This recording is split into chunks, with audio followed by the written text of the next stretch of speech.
What's going on, guys? This is Real Deal Fantasy HQ with your boy LQ, back for another great episode. Sorry if I sound a little congested. Allergies kicking my ass. No, it's not the Rona. I've been cleaning my hands, washing my hands, and staying away from these hoes. So today we got Courtland Sutton as a wide receiver 10 finishing the season. Quote me on that, people. He's going to be a top 10 wide receiver. Drew Lock is going to lock it up. So where do we take him in the draft, and what are expectations? You know why you are here, and we're going to give you the strategy, give you the knowledge to bring home the gold, people. So let's not waste any more time. Let's get right into the episode.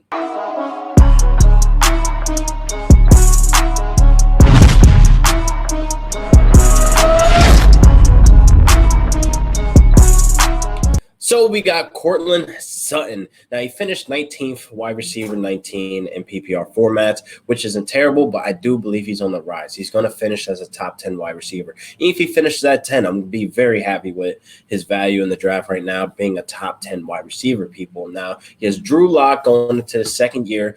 Going into the year thinking he will be the starter. I don't see any other competition back there to alter that. So I think Drew Lock will be the starter week 1 and forward. Now, I'm very happy that they got Melvin Gordon. So that brings in another dynamic to that running game, and it brings another distraction from Sutton. Now, they have Noah Fant also, who's going to be on the rise. I'm really big on Noah Fant. You can grab him in the later rounds. I'll do a video on him in another time, but I do like the offense right now, how the pieces are looking, and I think Sutton benefits from everything that they did in the offseason.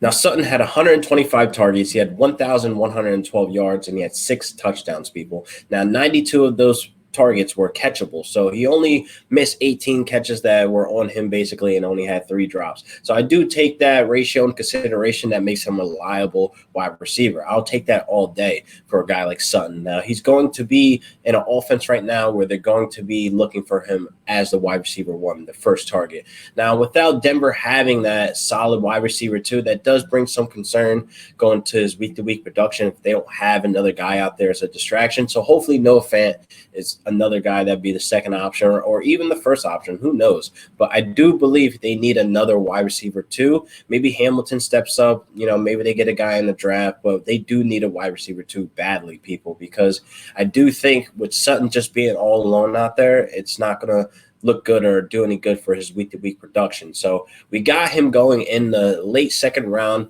early third round. So I do not think he will make it past there at all. So he's definitely a guy that I have on my radar to must own, basically, being that he's on the rise. I do want to have parts of him. So he plays very well in division games as well.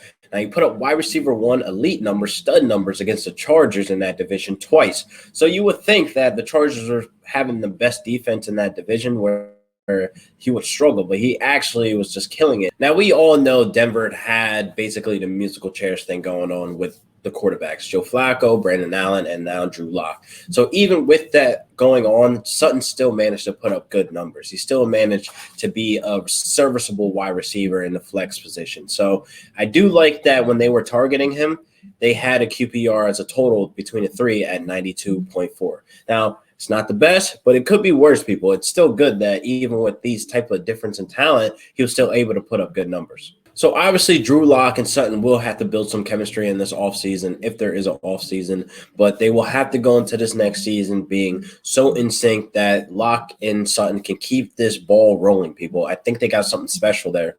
And I think that they will go out in the draft and get another wide receiver too to add some less pressure on Sutton, because Drew Lock targeting him was something that was so special to see that they were building that chemistry later in the season. Now, when it comes to Courtland Sutton, we have to talk draft strategy. Where do we take him in the draft? Now, I wouldn't feel comfortable with him being my wide receiver 1 and solid my wide receiver 1 week to week, being that there's still some questions there. So I think you would have to change up your strategy there, going with Sutton in that third round, if he's still there. Like I said, this all is definitely dependent on your league mates and how they draft, their draft habits and their tendencies. So maybe some people will reach on him and then you miss out on him, but there's other options there, people. So there's no worries on that. But if he's still there in the third round, I think you're better off going running back, wide receiver in those first 3 rounds. Now, you grab the stud running back, of course, you lock that in, and then you grab a stud wide receiver, you also lock that in, maybe a Julio, or it all depends where you're at in the draft. But if you grab that stud wide receiver in the 2nd round,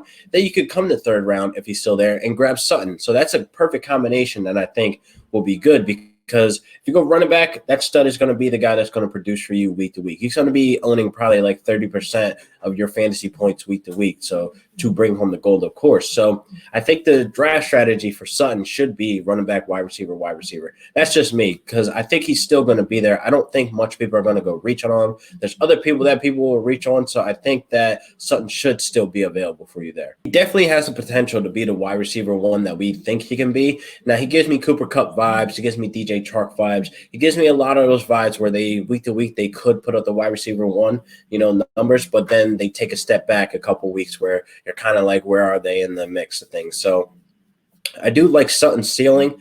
I mean, it's not really a risk taking him in the 3rd round. I mean, everything is sitting in line. I like the pieces they got. They brought in Melvin Gordon, and then they still have Phil Lindsay back there. They have Noah Fant on the rise. It's just that wide receiver 2 that worries me some.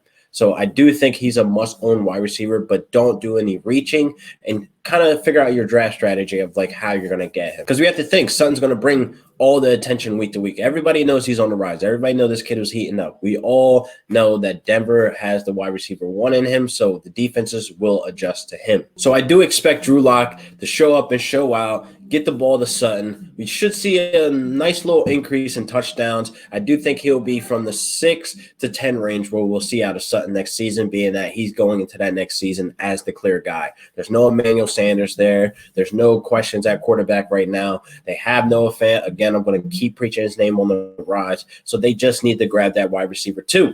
So with everything all in place, they should be making some noise in that division. They should be making some noise individually as fantasy players. And I do think Sutton is worth that wide receiver 10, top 10 wide receiver of 2020. Definitely. So that's all I got for you for Courtland Sutton today. He's a must-own people. Don't do any reaching. Think about your draft strategy of how you're going to get him. Do you feel comfortable with him being your wide receiver 1? If you do, running back heavy or whatever the case may be.